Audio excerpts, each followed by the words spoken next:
I'm 69 years old. I moved in with my son and daughter-in-law to help with my grandchildren.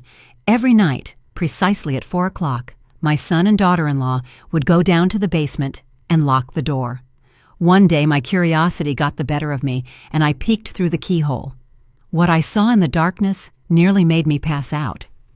I immediately called a cab to escape with my grandchildren. Hello, dear listeners. Thank you so much for tuning in. Please subscribe to the channel, hit the like button, and let me know in the comments what country you're listening from. I truly appreciate it. Enjoy the story. My day starts at 6 o'clock in the morning. I don't need an alarm clock. I'm woken by an internal metronome, calibrated over 4 decades of working as a head nurse at the Children's Hospital in Atlanta. Getting up when it's still dark and quiet outside is a habit ingrained into the very core of my being. Here, in this huge, echoing house belonging to my son, the habit has become a necessity. I head downstairs to the kitchen. It looks like an operating room, all steel and cold white quartz. Not a single unnecessary detail, not one warm, lived-in touch. Zara, my daughter-in-law, is obsessed with sterility. I switch on the coffee machine, a complicated contraption that whirs like a medical device. I don't drink coffee, it's forbidden for me, but its aroma has to fill the house right on time for 8 o'clock, when she and Kambani deign to descend from their second-floor suite. They call it creating a productive atmosphere. They both work from home, in their dedicated offices, important people. While their coffee brews, I mix the batter for Jabari and Zola's pancakes. Jabari is 7. He's serious and thoughtful, like a little elder statesman. Zola is 5. She's pure, ringing joy, a ray of sunshine that keeps this house from completely freezing over. I'm here for them. For them, I sold my cozy 2-bedroom condo downtown, the one with windows overlooking the historic square. I gave them every penny, every single dollar, for the down payment on this suburban palace. Mama, this will be so much better, Kambani told me, hugging my shoulders. We'll live as one big family. You'll help us with the kids, and we'll take care of you. And I do help. I cook, I clean, I do the laundry and the ironing. I drive Jabari to his magnet school and Zola to pre-K. I play with them, read them stories, tend to their scraped knees and childhood colds. I am the 24-hour nanny, cook, and housekeeper, a free-of-charge accessory to their glittering life. And they do take care of me. Yes, I have my own room, small, on the first floor near the kitchen, so it's easier to get up in the mornings. Each of my days is identical to the last, as if someone put on an old vinyl record and the needle is stuck in the same groove. Breakfast for the children, breakfast for the adults, cleaning, laundry, lunch, outing, dinner, bedtime story. Round and round it goes. Kambani and Zara emerge from their offices only to eat or issue instructions. Mama, iron my shirts. I have a critical video conference tomorrow. Jendai Azizi, don't forget to order the water filters and get Zola a new sketch pad. She's filled up this one already. They don't ask, they inform. To them, I am a useful but inanimate piece of furniture. But there is one crack in this sterile, controlled routine. Something that doesn't fit into their perfect schedule, something that happens every night, precisely at 4 o'clock in the morning. I hear it almost every time. Old folks are light sleepers. First, the squeak of their bedroom door upstairs, then quiet, almost inaudible footsteps descending the staircase. They move in sync, like two conspirators. They pass my door, walk across the entire first floor, and stop at the heavy oak door leading to the basement. I hear the key turn in the lock, a heavy, dull clunk that sends a chill through my chest every single time. The door closes, and silence falls, only to be broken a few seconds later by a faint, monotonous humming. It sounds like some kind of machine is running down there, an air purifier or something similar. At first, I didn't pay it any mind. Young people have their quirks. Maybe Kambani set up a wine cellar, or Zara had a workshop. She was into complex polymer clay crafts. It's a storage area, Zara once tossed out when I asked what was in the basement. Old stuff, tools, don't worry about it. I didn't. I tried not to, but the nightly ritual repeated with frightening accuracy. Every single day at 4 o'clock, the clunk of the lock, the humming. Precisely at 7 o'clock in the morning, another clunk, and they come back up, always together. Their faces are strange afterward, tired but with a focused, almost clinical expression, as if they hadn't been sleeping but standing watch over a sick patient. This inexplicable night vigil began to trouble me. What could they be doing in the basement for 3 hours every night? Why lock the door with such a heavy-duty lock? The anxiety grew slowly, like poison ivy twining around my heart. I fought off bad thoughts, blaming myself for being an overly suspicious senior, but I couldn't shake that cold, clammy feeling. Then, that night happened. It started with Jabari. Around 3:30 in the morning, he ran into my room, trembling, his eyes wide with terror. "Grandmama, I had a nightmare." I hugged him, pulled him close beside me, and stroked his closely cropped hair. He clung to me, a hot, frightened little bundle. I whispered comforting words, telling him a quiet story about a brave little chipmunk. Slowly his breathing evened out. He sniffled, falling asleep. I lay awake, listening to the measured ticking of the grandfather clock in the living room. And then it came. 4 o'clock. The door upstairs creaked, the soft footsteps. I froze, even stopped breathing. They passed my room. Their silhouettes momentarily blocked the sliver of light beneath my door. And then, there it was, the heavy final clunk of the basement door lock. This time, I couldn't take it. Something inside me snapped. A spring that had been holding back my curiosity and fear broke. It was an almost physical sensation, like being shoved from behind. Cautiously, so as not to wake Jabari, I slipped out from under the covers. On tiptoe, holding my breath, I crossed my room and carefully opened the door. The hallway was dark. Only the faint light of the nightlight from the living room cast long, ugly shadows of the furniture onto the floor. I moved toward the basement door. Each step echoed in my head. The floor beneath my feet was icy cold. Reaching the door, I paused. The humming was clearer here, and I caught a smell, faint, but painfully familiar. A scent impossible to mistake. It was the way hospital corridors smell. The smell of disinfection, antiseptic. My heart hammered somewhere in my throat, frantic and desperate. Why did the basement smell like a hospital? What was down there? A shiver ran through my entire body. I knelt down. The keyhole was old-fashioned, a large, clear aperture. Squeezing my eyes shut for a second, I gathered my courage and pressed my eye to the cold metal. At first I saw only darkness.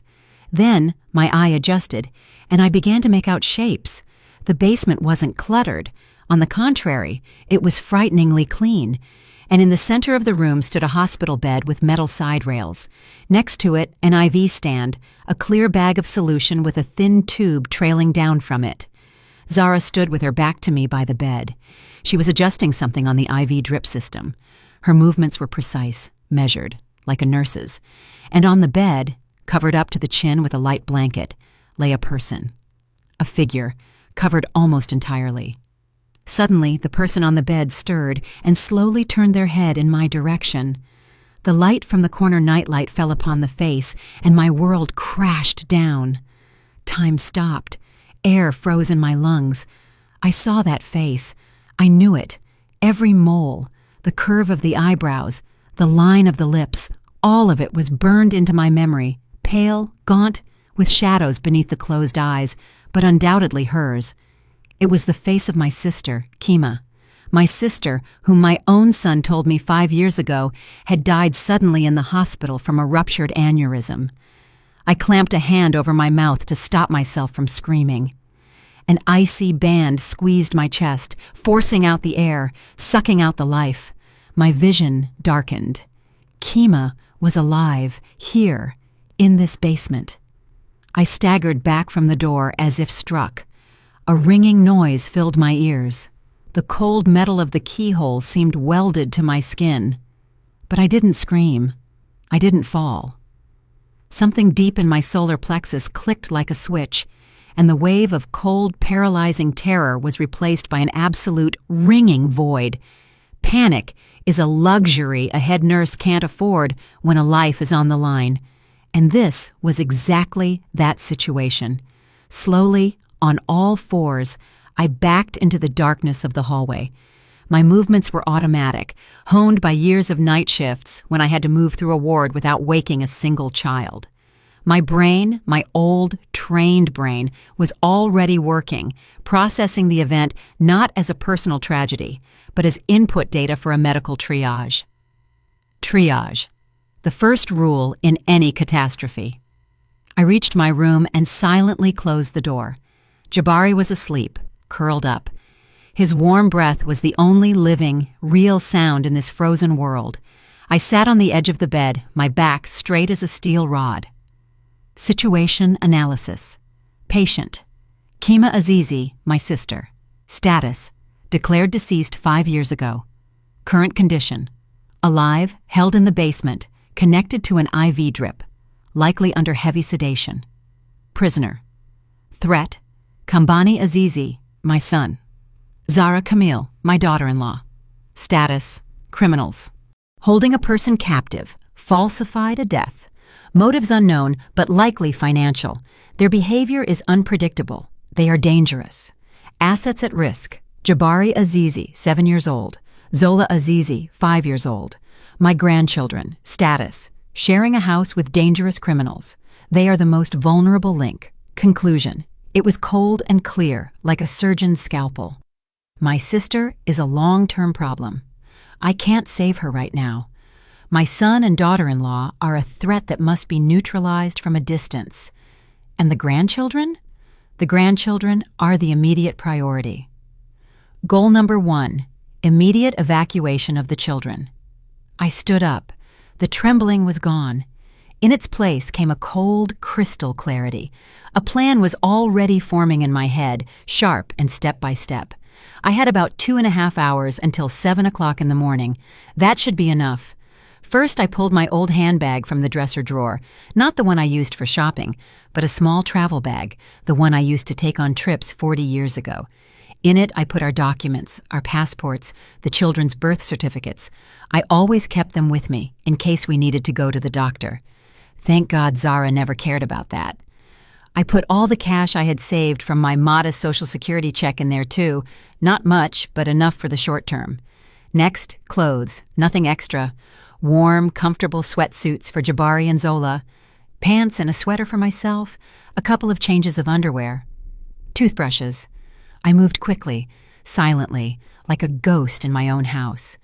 I took each item from the shelf carefully, ensuring I didn't disturb the overall arrangement, so their morning inspection wouldn't immediately reveal the loss. Now the most important thing.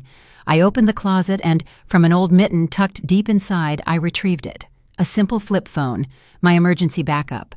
I bought it many years ago after a particularly bad flu season, when I was afraid I wouldn't even be able to call an ambulance. I kept a small amount of money loaded onto it and told no one about it. My smartphone, the sleek touchscreen model that Kambani gave me as a gift to connect with the world, I left on the nightstand. Let them think I simply stormed out. Let them look for its signal here in this cage. All that was left was to wake the children. This was the riskiest stage. I approached Zola. She was sleeping in her small cot in the corner of my room. Zara insisted she sleep with me so she wouldn't run to them at night. I leaned over her, taking in the scent of her hair, milk, and sweet rolls. My heart ached with tenderness and pain. "Zola, sunshine, wake up," I whispered right into her ear. She stirred, opening her sleepy eyes. "Grandmama?" "Shh, my sweet girl. We're going to play a game now. Secret spies. We need to get dressed and leave the house so quietly that no one hears us. Understand?" A flash of fear crossed her eyes, but then it was replaced by excitement. A game? Of course it was a game. I dressed her quickly and quietly. Then I woke Jabari the same way. I told him the same thing. He, being the older boy, frowned. "Do Mom and Dad know about the game?" "This is our secret," I whispered back, looking directly into his eyes. "It's a very important mission. Everything depends on it. Can you handle it? You're my main protector." He nodded seriously. My little man. Dressed, we paused at the door. I listened. The faint humming still came from behind the basement door. They were there. They suspected nothing.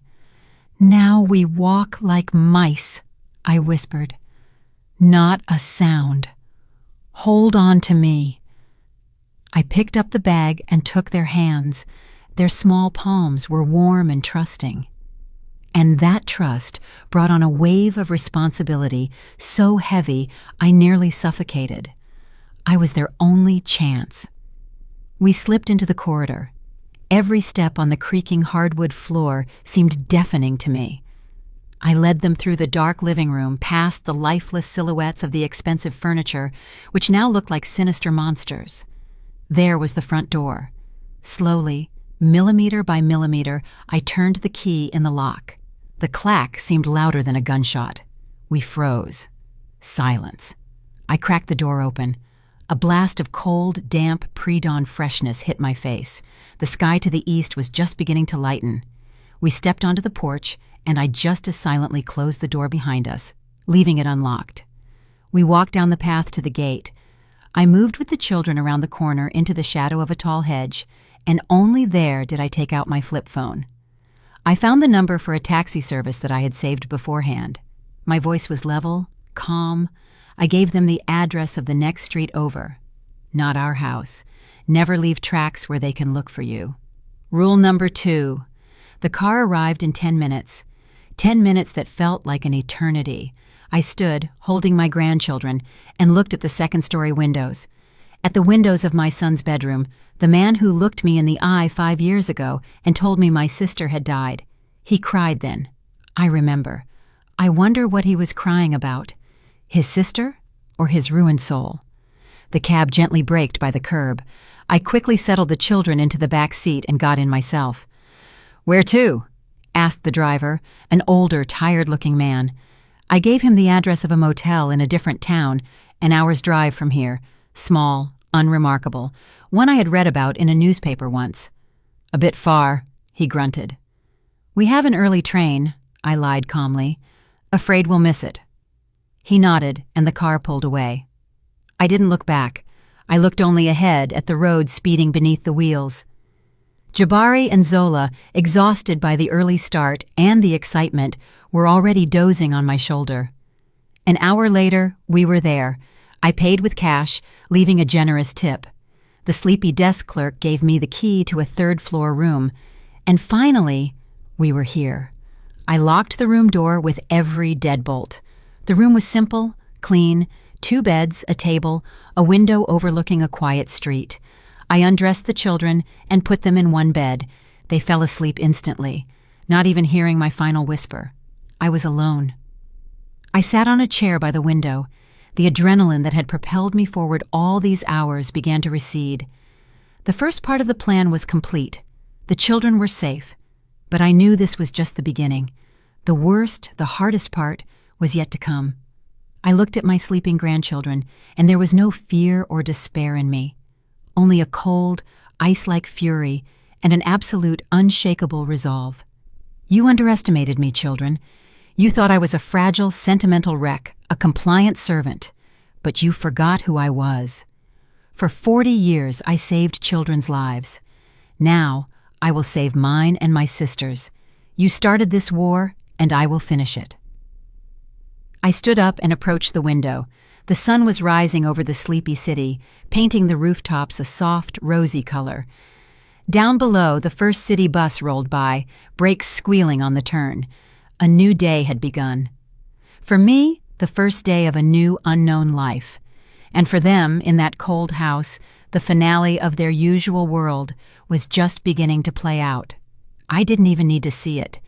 I knew them both so well that I could picture everything in minute detail. I could almost physically feel the minute hand on the clock in their living room pass 7 o'clock. I hear the dull clunk of the basement door lock. They come upstairs, tired, silent. their faces gray after their 3-hour vigil. They don't look at each other.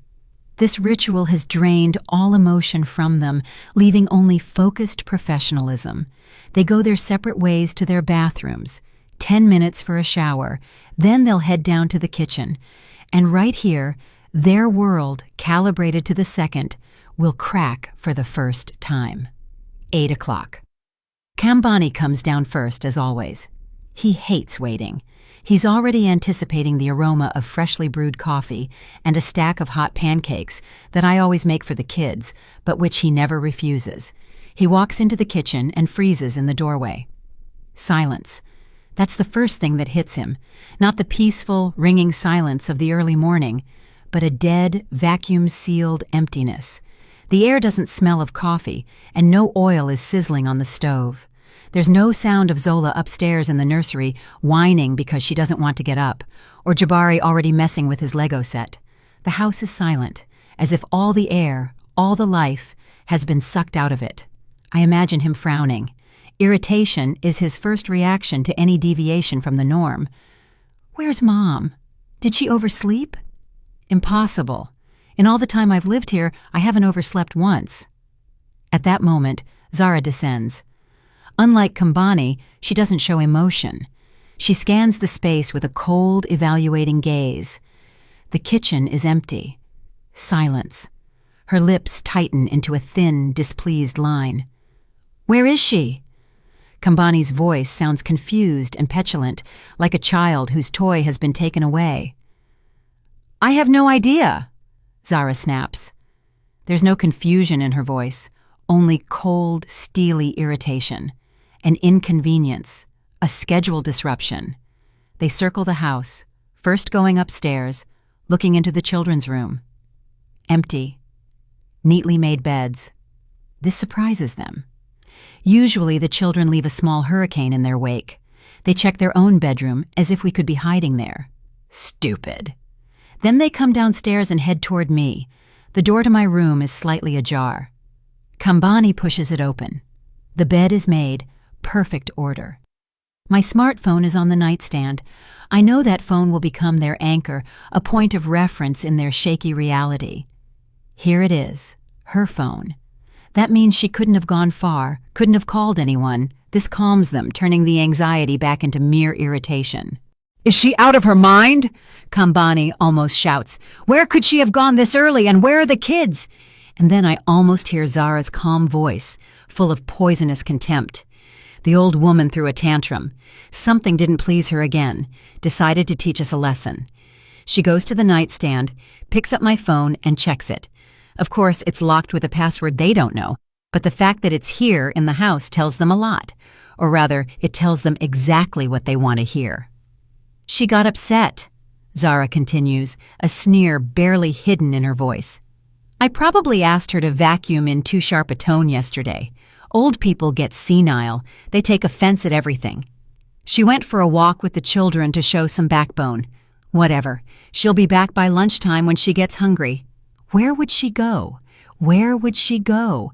This phrase is the quintessence of their attitude toward me. To them, I am a powerless creature, completely dependent on them. I have no money except my paltry Social Security. I have no home of my own. I have no friends they didn't approve of. I am locked in their world, in their house, and any rebellion from me is nothing more than a senior's caprice that they can simply wait out. They don't see a person in me, they see a function. And that function has failed, causing a vexing but temporary inconvenience. This is their main mistake. They judge me by the role they forced upon me. They forgot who I was. They don't see Jendeyai Azizi, who managed an entire department for 40 years, making decisions that held lives in the balance. They see a mother, a grandmother, an old woman, helpless and sentimental, and this blindness, this arrogant certainty in my dependence, is my ace in the hole. I imagine them discussing what to do next. Kambani, as always, panics. Maybe call the police. What if something happened? Zara's face, I'm sure, turns into an icy mask at that moment. The police in this house. The thought of it is unbearable for her. The thought that strangers in uniform might enter here, start asking questions, inspecting the premises, all the premises. "You're an idiot, Kambani," she hisses. "What would we tell them? That your pensioner mother went for a walk with the grandkids and didn't warn us? They'll laugh us out of the precinct, tell us to wait. And what if they start looking around here? Is that what you want?" The last question is like the crack of a whip. Kambani shrinks. Of course, he doesn't want that. He fears her. He fears exposure more than anything in the world. This house, this beautiful life, purchased at the price of monstrous betrayal, is his only accomplishment, and he will protect it at any cost, even the cost of his own mother. Their fear of the police is the wall that protects me. They've locked themselves in a cage. They cannot raise the alarm. They cannot file a missing person report. Any official investigation will inevitably lead to the basement, to their secret, to Kima, and they know it. So what do they decide? Nothing. They decide to wait. Zara will brew their coffee herself. They'll grab something from the fridge, sit down in their offices, and try to work, constantly glancing at the clock in the window. They will be gnawed by anger. Anger at me for disrupting their comfort, for making them feel uneasy. But not for a second will they entertain the thought that I left forever, that I know something. In their universe, that's impossible. The sun in my motel room rose higher. The children stirred in their sleep. Zola mumbled something, and Jabari hugged her. I looked at them, and the cold fury in me gave way to something else. A calm, focused strength. They gave me time. Their arrogance, their contempt, their certainty in my complete and unconditional surrender gave me the most valuable resource, a head start of a few hours. And for me, for head nurse Azizi, a few hours is an eternity. It is more than enough time to regroup, prepare the tools, and deliver the next blow, precise, measured, and absolutely unexpected. I took my old flip phone. My fingers didn't tremble. I found a number in the address book that I hadn't dialed in years. The number of a person who wasn't just a colleague, but a true friend. A person who now held a very high position. The time for waiting was over. The time for action had begun. I found the number in my address book. It was written in old, faded ink, but I knew it by heart. Dr. Cheikh Diop, once he was just Cheek, a young resident who ran to me for advice. Now he was the administrator of an entire network of clinics. A big shot. But I knew that behind the expensive suit and important title, the same young man I taught how to place a catheter in a newborn was still alive. I was counting on that. The ringing felt like an eternity. The children were asleep. Outside the window, the city, strange and indifferent, was waking up. "Hello?" A deep, tired voice answered. The voice of a man who had been pulled away from something important. "Dr. Diop, hello? It's Jendai Azizi." A pause fell on the other end. I could hear him breathing. "Jendai Azizi, my goodness, it's been years. I'm happy to hear from you. Is everything all right?" His voice was a mix of surprise and polite caution. I understood him. An old colleague calling his personal number at the start of the workday. It usually doesn't mean anything good. "Things are not all right, Cheikh," I said evenly, trying to keep my voice from shaking. "I need your help and your word that this conversation stays between us." "Of course, Jendai Azizi. I'm listening." He was still speaking to me like an older woman who might need a consultation or a good hospital room, condescendingly and patronizingly. I took a deep breath. How could I tell him this? How could I clothe this madness, this nightmare, in words that wouldn't make him think I was crazy? "Cheek, I don't know where to start. I'm not home right now.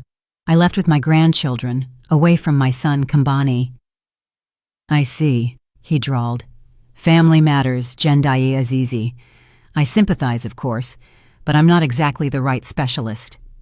"It's not about that," I interrupted him, not letting him finish. I couldn't let this conversation slide into domesticity. "Cheikh, this is about my sister. Kima." Another pause. this one longer, tenser. Kima, but Jindai Azizi, forgive my bluntness, but she died several years ago. I remember Kambani informing you. My condolences, though belated. This was the moment. The ice under my feet cracked. Now or never. I closed my eyes so I wouldn't see the sleeping children, but only the darkness of the basement and the face on the pillow. Jake, my voice was quiet, but hard as steel. That's Kima. She's alive. Kambani is holding her captive in his basement. Silence. It was so thick, so deafening, that I could hear the blood pounding in my temples. I held my breath, waiting for his reaction. He could hang up. He could politely say I needed rest. He could do anything. Where are you right now? His voice had changed. There wasn't a trace of condescension left, only the sharp, professional urgency of a physician in the emergency room. I gave him the motel address. Don't leave there. Don't open the door for anyone. Don't call anyone else. I'll call you back in 30 minutes. And he hung up. 30 minutes. I placed the phone on the table. It seemed like an alien object to me, like a time bomb. I stood up, went to the bed, and adjusted the blanket on Zola. Her cheek was warm, she smelled of sleep. Jabari frowned in his sleep, just like his father, or the man I thought was his father. What is Jake doing right now? He's sitting in his huge office. He opens his computer, accesses the medical archives. What is he looking for? The death certificate for Kima Azizi. 5 years ago. Cause, cerebral aneurysm rupture. Hospital number. I didn't even remember which hospital Kambani had named then. I was in such shock, such grief. He said he handled all the formalities himself so as not to traumatize me. What a caring son. He brought me an urn of ashes. He said it was Kima's will, cremation. Whose ashes did I bury next to our parents then? Whose? I walked back and forth across the small room. The minutes stretched out like thick, sticky molasses. 5 years I had lived with that lie. 5 years I had mourned a living person. I combed through my memories for every loose thread, every oddity I hadn't noticed at the time. The way Kambani avoided talking about her final days, the speed with which he wrapped up all the affairs related to her condo and assets. Mama, you don't need to get involved in this. It's too painful. I'll do everything myself. And I believed him. How I believed him. I was blinded by grief and gratitude for his care. The phone rang so sharply that I jumped. His number flashed on the screen. I picked up. Jindai Azizi, he said, and I didn't recognize his voice.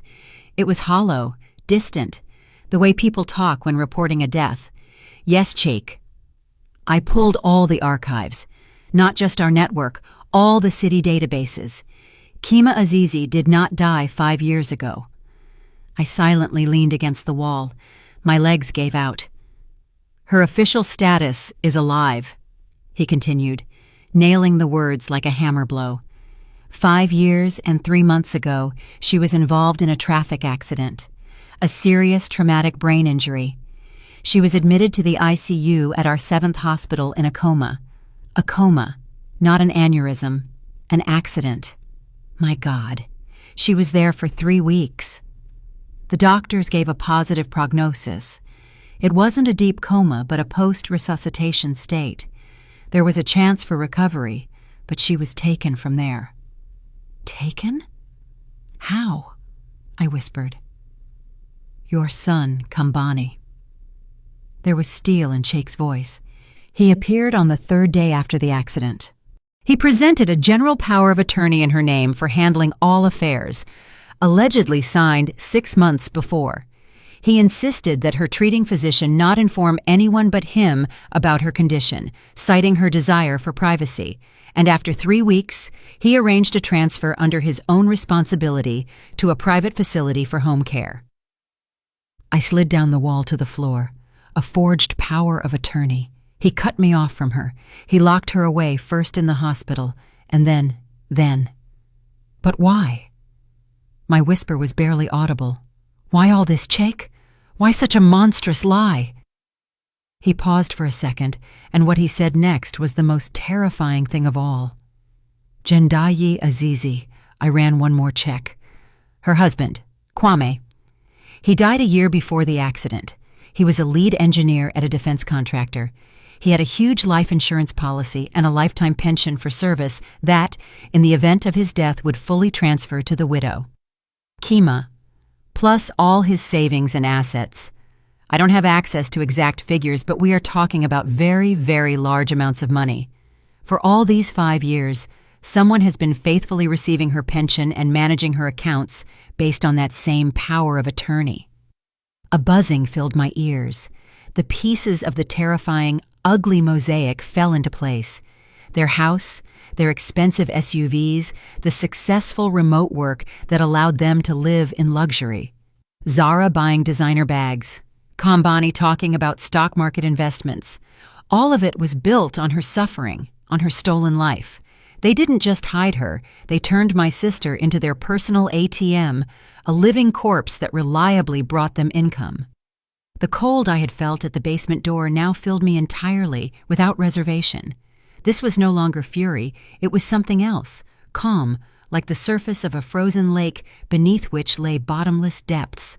I knew what I had to do. The plan in my head instantly became more complex. It became harder, more merciless. "Chake," I said, and my voice was level and strong again. "I'm going to need your help one more time. But first, I have to do something myself." I put down the phone. The silence in the hotel room pressed on my ears. I got up from the floor and went to my bag. At the very bottom, beneath the change of clothes and documents, lay an old tablet in a worn case. Kambani had given it to me about 3 years ago for my birthday. "You can look up recipes, Mama. Talk to the grandkids on video call." I hardly ever used it, but I faithfully kept it charged. Intuition, I suppose. An old person's habit of having everything that might ever be useful in reserve. I connected to the motel's Wi-Fi. My fingers moved slowly but surely. I opened the bank's website. I remembered the login and password by heart. I didn't trust those to any piece of paper. The page opened before me, showing 2 accounts. One was my pension account, with its meager funds, and the second was called Reserve. I remembered the day we opened it, more than 10 years ago. Kima had just married Kwame. We were sitting in my old kitchen, drinking tea with cherry preserves. "Agnisha, let's open a joint account," she said, laughing. "We'll put a little money in there, just in case. Call it our secret fund." We put symbolic amounts in, and I was listed as a full owner. I had almost forgotten about it. Kambani and Zara, apparently, found the documents and decided it was the perfect, ready-made tool. Why open something new, leaving tracks? They could just use this old, forgotten one. They must not have even checked the second owner, or they checked, saw my name, and just laughed. The old lady, what could she do? She doesn't even remember it. What a saving mistake for me. Their arrogance became their Achilles' heel. I opened the account. The amount I saw made me shut my eyes. The numbers danced before them. 6 zeros. It was a fortune. A whole fortune bled from my sister's life. Every dollar in that account was steeped in her pain, her silence, her stolen years. I didn't hesitate for a second. I felt neither thrill nor malice. I felt like a surgeon lancing a festering abscess. This was not theft. It was expropriation, the return of stolen goods. I created a new transfer. In the recipient field, I entered the details of my own pension account. In the amount field, I entered every last cent. The system requested confirmation. I pressed the button. A green box appeared on the screen. Transaction successful. That's it. The first mine was laid. I closed the tablet and put it aside. Now, all that remained was to wait and to imagine. I knew it would happen within seconds. Zara had alerts set up for everything. She controlled every dollar. I could almost see her sitting in her white, hospital room-like office, irritably looking at her laptop screen when her phone, lying next to it, makes a short, demanding sound. She casts a quick, annoyed glance at it. A bank notification, probably interest credited or some other trifle. She picks up the phone, swipes the screen, and her face changes. I picture it in detail. How, at first, confusion appears on her pampered face, then disbelief. How she rereads the short message several times. Debit, reserve account, amount, account balance, $0, 0.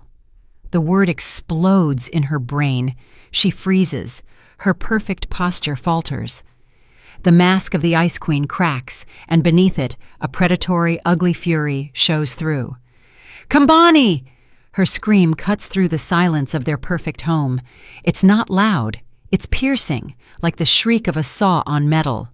Kambani, I'm sure, rockets out of his chair in the adjacent office and bursts in, already frightened. He knows that tone. That tone means catastrophe. What? What is it? She doesn't answer. She just silently hands him the phone. He takes it, squints, reads, and I see the blood drain from his face, how his already weak features blur, losing shape. He starts to mumble something. Is this a mistake? The bank? I'll call them now. "Look at the recipient, you idiot," she hisses. He looks at the phone again, frantically scrolling through the transaction details, and finds the recipient. Jendai Azizi. At that moment, the sun goes out in their world. The realization crashes down on them like a concrete slab. This isn't a mistake. This isn't a system glitch. It's her, the old woman, the quiet, compliant, gray mouse living in the room near the kitchen. She didn't just leave. She struck a blow right at the heart of their prosperity. Panic gives way to fury. They start pacing the office. Kambani screams that I'm crazy, that I'm a thief. Zara is silent, but her silence is scarier than any screams. Her brain is working frantically, calculating options.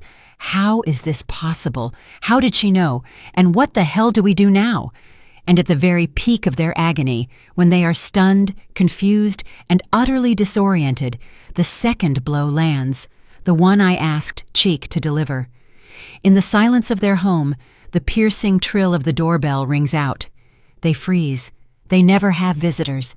All their communication with the outside world happens over the internet. Couriers leave packages at the gate. The sound of the doorbell in their house is a signal of invasion. They look at each other.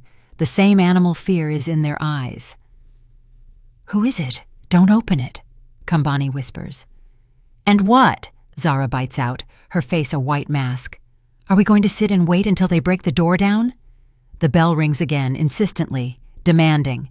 Zara shoves Kambani in the back. "Go see who it is, and not one unnecessary word." He walks to the door on shaky legs. I know what he looks like now. A pathetic, frightened little boy caught stealing. He looks through the peephole. A man stands on the porch, unremarkable, in a severe dark suit with a folder in his hands. Not a courier, not a salesman. A government official. Kambani slowly opens the door. "Valery Igorovich Gorsky?" The man's voice is calm, colorless, bureaucratic. "Yes, yes." "My name is Agent Miles Washington. I represent the State Department of Regulatory Oversight for Patient Status. We received an anonymous report that citizen Kima Azizi, who requires urgent medical examination, may be at this address. I am authorized to conduct an inspection of her living conditions." Every word from this man is a hammer blow pounding the lid of their coffin. He names her name, Kima. He speaks of an anonymous report. He demands an inspection. I imagine Kambani freezing, clutching the doorknob, and Zara standing motionless in the shadows of the hallway behind him. They are caught. The money is gone. Authority stands at the threshold. In the basement is the living proof of their crime. Checkmate. In 2 moves. I knew they would run. It was the only way out their animal instinct for self-preservation left them. To stay means immediate exposure. It means Agent Washington will enter, go down to the basement, and see everything with his own eyes. He will call the police, the ambulance. An investigation will begin. Therefore, they will run, abandoning everything: the house, the expensive furniture, their offices, and my sister. They will leave her there as an unnecessary, incriminating piece of evidence, hoping that this will somehow mitigate their guilt. I could almost hear their panicked whispers after Kambani slammed the door in the official's face. "We're leaving. Now. Out the back door." Zara's hiss. "Where? What are we going to do?" Kambani's whimper. "Find her. Get the money back. That's all that matters now. She couldn't have gone far." They will slip out of the house like rats from a sinking ship, get into their expensive car. And where will they go? They'll think frantically, desperately. How could she pay for a motel? Cash, perhaps, but she only had a little. What else? A card. My pension card. That was my third mine, planted early this morning. I didn't pay for the room with cash, but with my card. I knew that Zara, obsessed with control, had once tied alerts for my card to her phone. So you can see, Mama, that you don't lack for anything. I deliberately left them that track, that breadcrumb that would lead the wolf right into the trap. I wanted them to come. I wanted to look them in the eye. This conversation had to happen. The children were already awake. I washed their faces, fed them the bagels I bought downstairs at the buffet.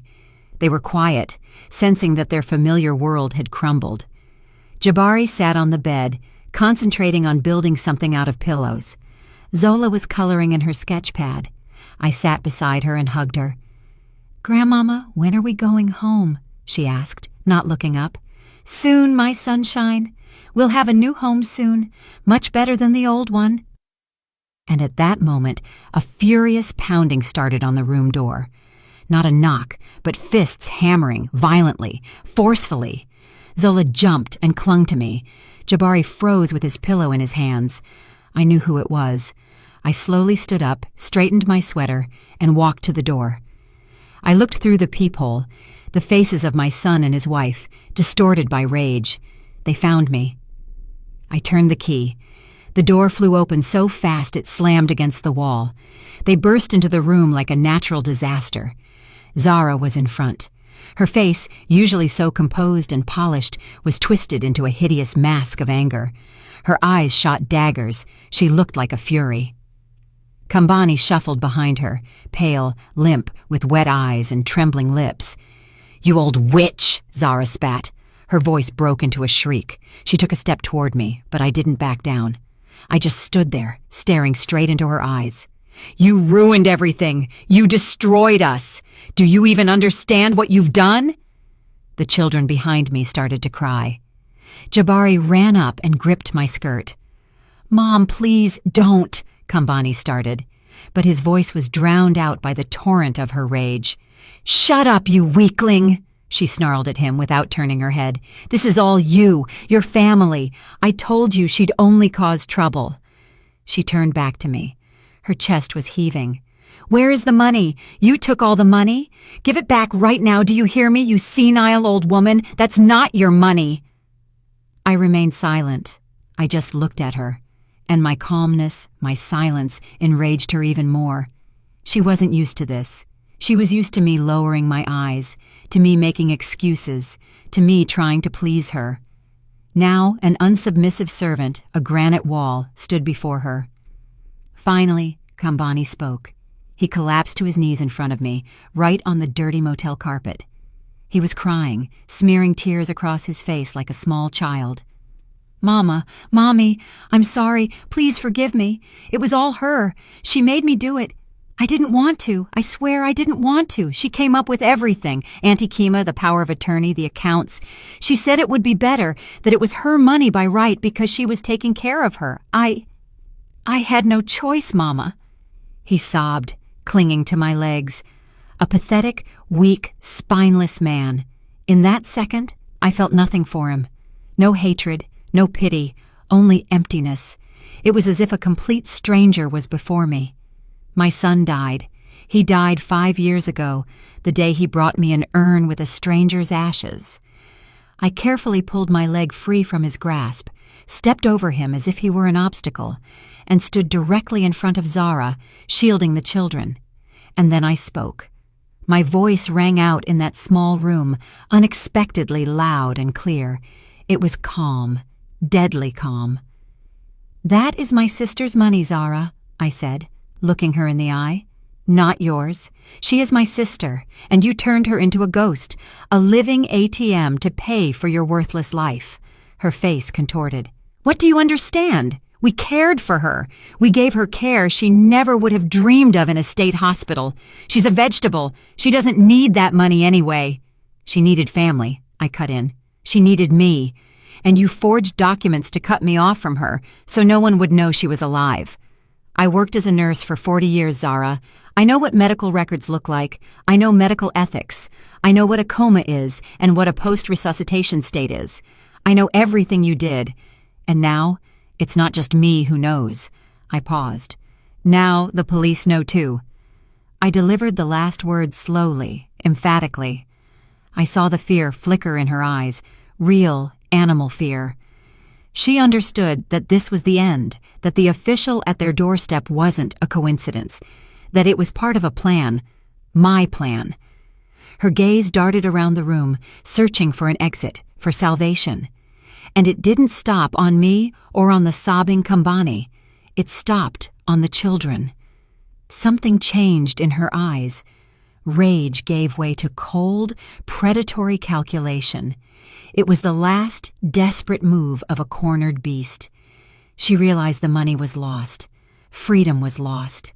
The only thing she had left was her final card, her last ace. She lunged, not at me. She darted past me like a snake. Her movement was so fast, so unexpected, that I didn't even have time to react. She pounced on Jabari. Grabbing his arm, she yanked him toward her, pulling him out from behind my back. The boy cried out in pain and surprise. "He's my son!" she screamed, her voice soaring into a deafening, hysterical pitch. She pressed the struggling Jabari against her, using him as a human shield. "You won't take my son from me. Do you hear, old woman? I'm his mother. You have no right." She looked at me over the head of the frightened child, and a triumphant, mad fire burned in her eyes. She thought she had won, that she had found my weak spot, that I would break now, start begging, agree to any terms, just so she would release the child. She decided that maternal instinct was something that could be traded, something that could be used for blackmail. Kambani, still on his knees, watched the scene with stunned horror. Even for him, this was too much. He stammered something. "Zara, don't! Stop it!" But she wasn't listening to him. Jabari was crying, trying to break free. "Mom, let go! You're hurting me! Grandmama!" I looked at her hand, clamped with a steel grip on my grandson's shoulder, at her face contorted with malice, at her eyes full of confidence in her own impunity. And I didn't move. I stood motionless like a statue. There was no fear for Jabari in me. I knew she wouldn't hurt him. Not now. Right now, he was a valuable asset to her. But I saw the strength with which she was holding him. I saw the fear and pain in my boy's eyes, and that was enough. She waited for my reaction, my tears, my pleas, but I stayed silent. I just looked at her. And then, when the pause dragged on, I quietly said 4 words. "Thank you for confirming that." She didn't understand. Confusion was reflected on her face. What was I talking about? And in that very moment, in the deafening silence broken only by the children's crying, a quiet click sounded. It was a soft sound, almost unnoticeable. But to Zara, it sounded like a clap of thunder.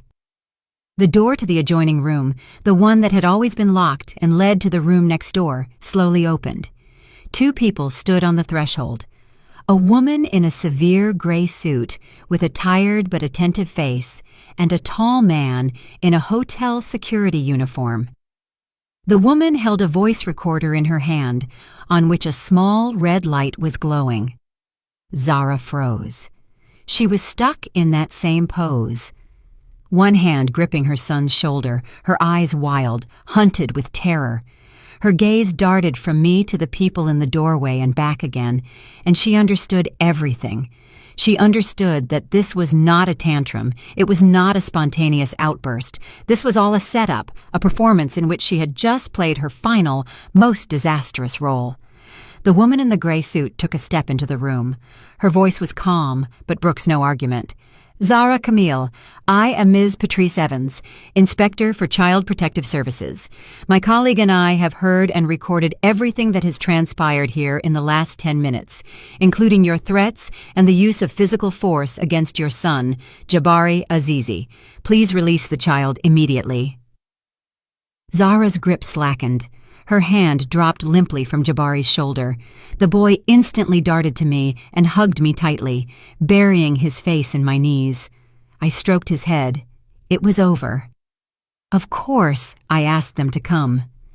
This was the final part of my plan. When I called Sheikh this morning, I didn't just ask him about the inspection at their house. I asked him to contact Child Protective Services, explain the situation, and tell them that the mother, in a state of emotional distress and pursued on suspicion of a serious crime, would most likely try to use the children as leverage. I rented 2 adjoining rooms, asked the motel management to open the connecting door, and asked the inspector and the guard simply to wait for the signal. And they waited. Zara stood in the middle of the room, broken, devastated. The mask of motherhood she had worn for so long and so skillfully had crumbled to dust, exposing her true, ugly face. She wasn't screaming anymore. She just stared into the void. Kambani remained on his knees, sobbing and mumbling something to himself. He was pathetic. He was nothing. Inspector Evans approached him. Please stand up. I believe you and your wife have a long conversation ahead of you with representatives from other agencies. The security officer will escort you downstairs. They left, not looking at me or the children. 2 ghosts, 2 shadows from whom their imaginary, stolen life had just been taken. When they had gone, the inspector closed the door behind them. Then she came over to me, crouching down to be at eye level with the children. Jabari Zola, she said softly, my name is Ms. Evans. Everything will be okay now. You'll stay with your grandmother for now. She'll take care of you. She looked at me, and in her tired eyes, I saw not only professional duty, but simple human compassion for the first time. Jendai Azizi, she said, you did everything right. You are a very strong woman. I looked at my grandchildren, who clung to me like 2 frightened chicks. Strong? I don't know. I just did what I had to do. What life had taught me, to protect those who cannot protect themselves. I was a nurse, and this was my most important patient, my family. I had just performed the most difficult operation of my life. I nodded to the inspector, unable to utter a single word, simply holding my grandchildren tighter, breathing in the scent of their hair. That scent was the only thing that was real in this collapsed world. I knew that my main task now was to build a new world for them, a real one, starting from a clean slate. Several weeks, maybe months, passed. Time lost its usual linearity. It became thick and filled with events, each more important than the last. The days were filled with meetings with lawyers, doctors, therapists, and Child Protective Services representatives. The nights were short, anxious, full of thoughts. I was living on the edge of exhaustion, but for the first time in many years, I felt like I was truly alive. I was not a servant, not a shadow. I was the center, the axis around which my family's fate revolved. Now, all that is behind me. The turmoil has settled, leaving behind a new reality. We moved. With the money I recovered, I rented a large, bright apartment in a quiet neighborhood near a community park. It has high ceilings and huge windows that let the sun in all day. The air here doesn't smell of sterility and lies. It smells of the lush geraniums I put on all the windowsills and fresh-baked cookies. The walls are covered with Jabari and Zola's clumsy but bright drawings. This is a home. Our home. I was granted temporary custody of the grandchildren. The process was long and agonizing, but the recording made in that motel room became the deciding argument. Kambani and Zara. I try not to follow their fate. I know an investigation is ongoing. They were charged with unlawful imprisonment, large-scale fraud, forgery of documents, and abandonment of a person in danger, a whole bouquet of felonies. They are awaiting trial and undoubtedly prison. I feel neither triumph nor a desire for revenge, only a cold, detached fatigue. They chose their own path. My path now leads in a different direction. The most important thing is Kima. She is with us. The same day everything came to light, she was taken from that basement. Czech made sure she was transferred to the best rehabilitation clinic. When I saw her for the first time in the hospital room, my heart nearly broke. She was thin, pale, with a dim, vacant stare. 5 years, with almost no movement on heavy sedatives, had turned her into a shadow of herself. But she was alive, and she was a fighter. She always was. The doctor said her brain hadn't suffered irreversible damage, that the years of sedation had put her in a state of artificial coma. But there was a chance for recovery. Slow, difficult, but present. I was granted full legal guardianship over her. Now, I was responsible for her life, her health, her future. And this burden of responsibility was the sweetest one I had ever carried. Now she sits in the living room. In a modern, comfortable wheelchair, we exchanged the hospital gown for a soft, peach-colored housecoat. Her hair, once dull and tangled, is now short and neatly trimmed. The first pure silver streaks are breaking through. She still doesn't speak, but she no longer stares into the void. Her eyes, they are clear. There is thought in them. There is recognition. When I walk into the room, her gaze follows me. When Zola approaches her and places her small hand on her arm, Kima's fingers weakly but noticeably squeeze, holding that warm hand. Every day, a physical therapist, a young, energetic black woman, comes to us. Together we do exercises with Kima, working her contracted muscles. It is hellish work, and I see the sweat bead on my sister's forehead, how she clenches her teeth. But she doesn't give up. After every session, she looks exhausted, but something new appears in her eyes. A spark. The stubborn Azizi spark I remember from childhood.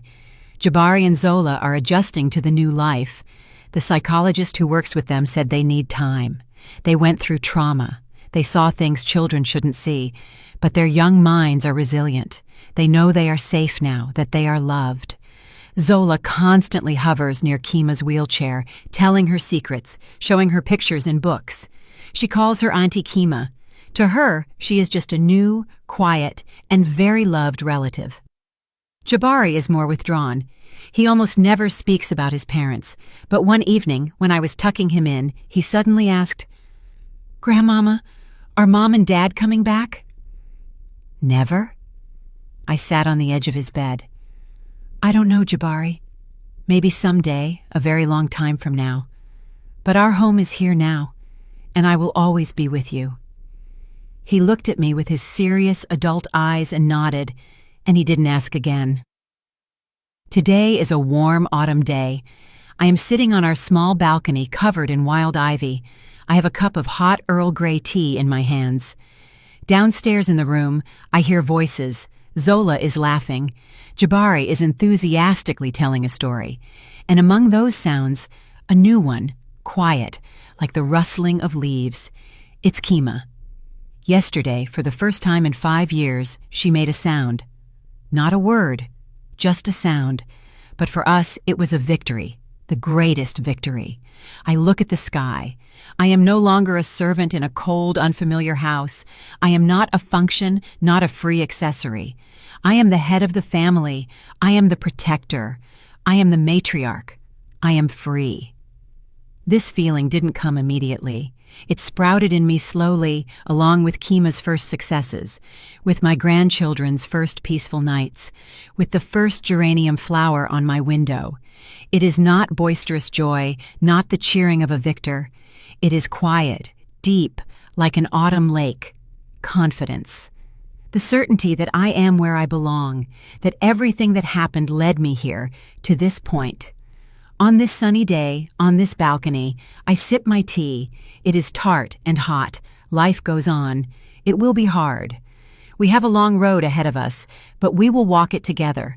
My sister, my grandchildren, and I, we are family.